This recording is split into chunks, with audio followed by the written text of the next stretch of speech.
In the last episode, we talked about all the gear you need to record a wedding video. In this episode, I want to talk about how to get your business set up and how to get your name out there. I'm Keith, and this is Intro to Wedding Videography.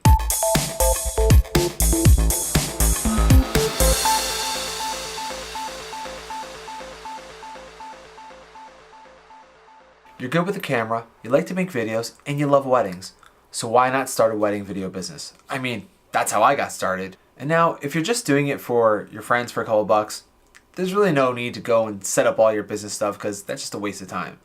But if you want to make this your full-time job, or even just a good side gig that you can do while working your full-time job, you need to get legal. Okay, so first things first, you need a name for your business. And this could be simple. It could just be your name. I mean, you could just be your name with the word video after it, or the word wedding video. Something that's very easy to identify and get out there so people know who you are and what you're doing. My business name is Keith Michael Productions. It's very simple. It's my first and middle name.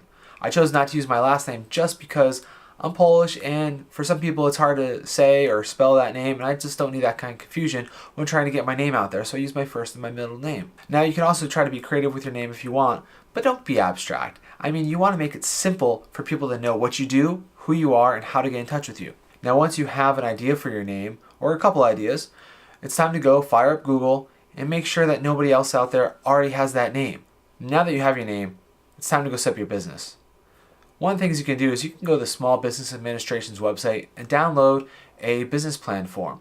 Yeah, it's a lot of pages, a lot of work to fill out, but it helps you really put down and identify the things that you want to do with your business, how you want to grow it, and make a plan for yourself that you can try to stick to over time. Yeah, it's a lot of work to fill out all that paperwork, but running a business is also a lot of work. Now, I'll be honest, I didn't make a plan beforehand. I just kind of dove in and I kind of figured out how to do things afterwards, and that's why I'm sharing this with you. One thing I did do is instead of trying to fill out all the paperwork by myself, I went and got a lawyer. Now, yeah, you could go on LegalZoom.com or something like that and try to fill out all that paperwork and submit it yourself and hope that you did it right, but I find spending a little bit of money and an hour of time with a lawyer saves a lot of headache. You know it's done right. The lawyer is going to go ahead, they're going to ask you questions about the type of business you want to make, ask you what your plan is, what you're doing, and they will file the appropriate paperwork with both the state government and the federal government, so that way you have your tax ID number, so that way when it's tax time you can file your taxes properly as a business and you stay above board and legal. And you need those things also for when you want to open up your bank account and things like that. Speaking of which, once you get a legal business, it's time to open up that bank account. You can go to the same branch that you already go to for your personal account and say, I want to open a business account. Once you have all your paperwork, you hand it over to them and they set it up for you. Also, go ahead and get a business credit card at the same time. You want all those things because you want to keep your money and your business money separate. You don't want those things mingling together. And then, of course, once you start making money, you get the thrill of being able to pay yourself from one account to the other, and that's pretty exciting. And one more important legal thing we need to talk about is insurance. Yes, you need insurance. Now listen, I'll be honest, for the first couple of years I rode without insurance. I didn't really know about it to start with. Again, I learned a lot of things on the fly as I was going. But I came to a point where I was going to do a wedding at this venue that required me to show that I had insurance. So now I had to scramble and call up a bunch of insurance companies and get that taken care of. And honestly, insurance is not that expensive. For $500, I have $1 million policy that covers me from accidental damage to other vendors' equipment. So if I knock over the DJ's speakers, for instance, I can claim that and cover that under my insurance policy.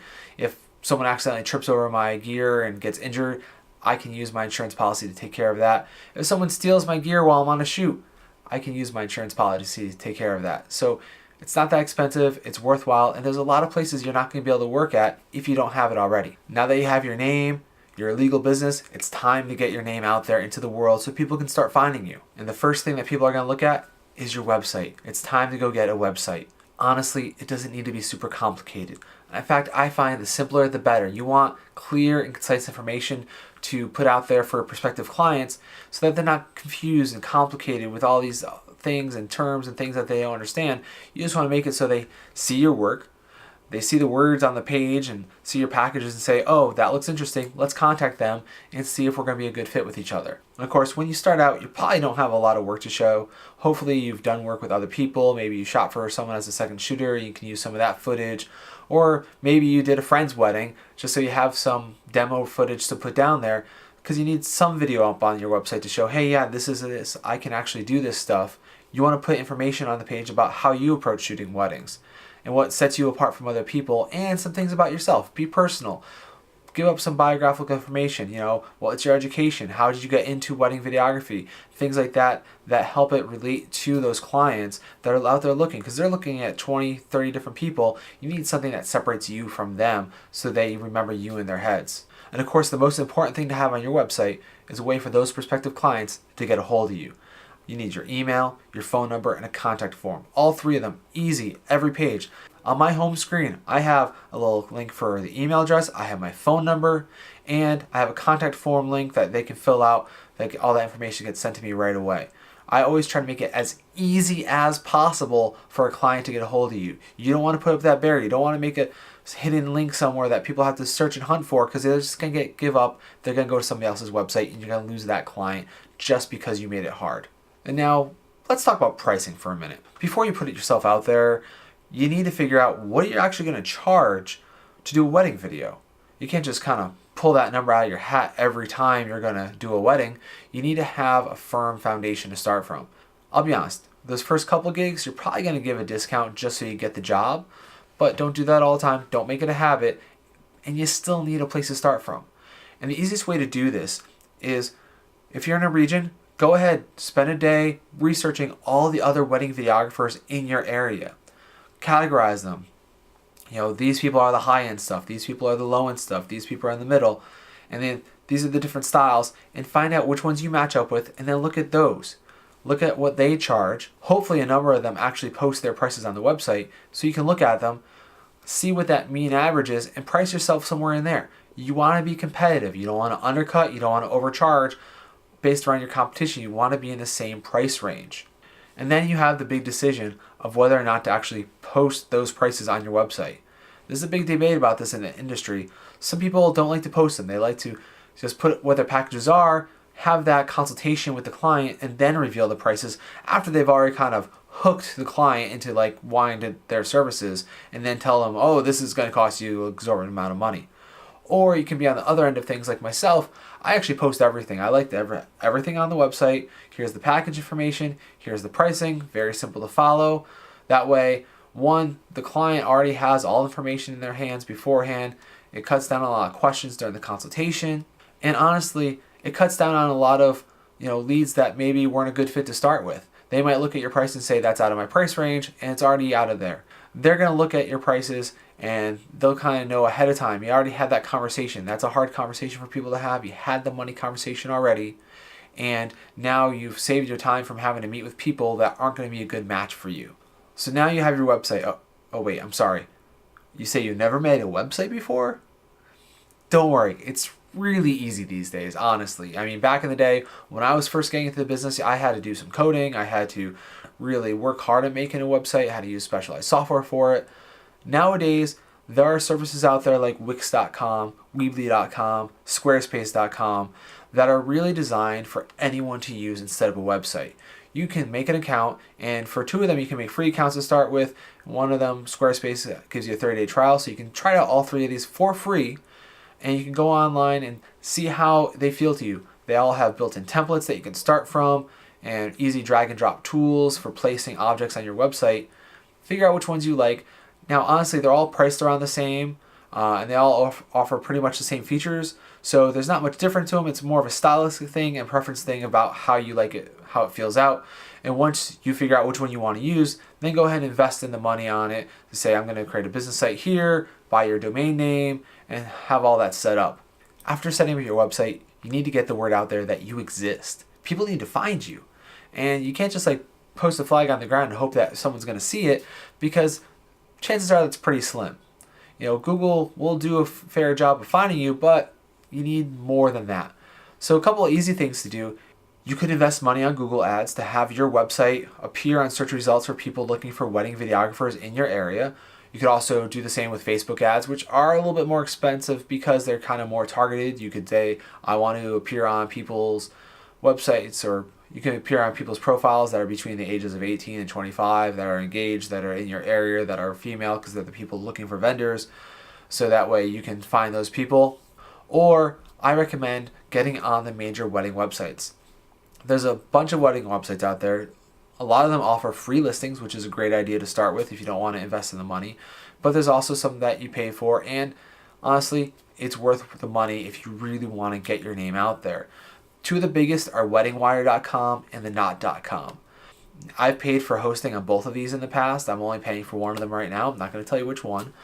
But I will tell you, one booking from that will pay for your listing fee for the entire year. Yeah, it's not cheap when you hear the number initially, but when you get one wedding from that, it does pay for that advertising, and it helps you get your name out there.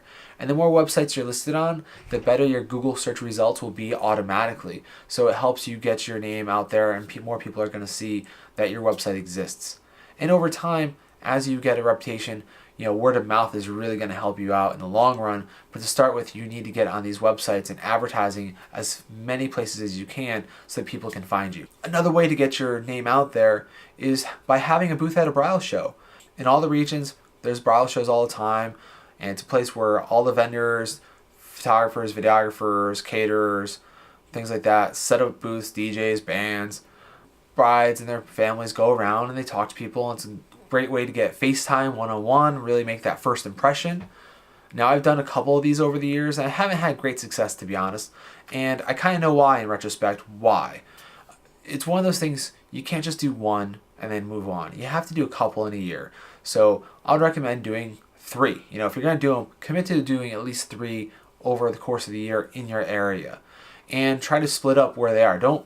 If you have a city, don't do 3 in the same city. You want to break it up over the state, because you're going to get a lot of repeat visitors if you keep doing them all in the same market. Also, do your research. Some bridal shows are better than others and have better turnout than others. Make sure this is a bridal show that has consistent year after year turnout, so that way you're not wasting your time going to that bridal show. And when you do set up a booth, you want to think about your presentation. Obviously, you want to dress nice. You want to look the part of a wedding vendor, so you want to give a good report for yourself, but also your booth makes a big difference. If you're doing wedding videos, you need a display that's showing videos. Have a nice 30-inch display up there that's having a loop of like a half hour of your wedding highlights, so people can see. They're walking down the aisle, boom, they see that video from far away, and they're automatically drawn to it. Then you need something to hand out. You don't want to just have them come up and talk, and then they walk away with nothing and hope that they remember your name. Give them something that's going to have information about your business on it, maybe something fun on it, but something that's going to help them remember. So when they go back home that night and they're going through the pile of all the things they looked at today, they have that business card or pamphlet or whatever it is that you're handing out, so they can say, oh yeah, I remember this person. They really were awesome. We should really look into them more. Another thing about bridal shows is most of them will always give you the list of everyone that attended afterwards, so that way you can do a follow-up with them.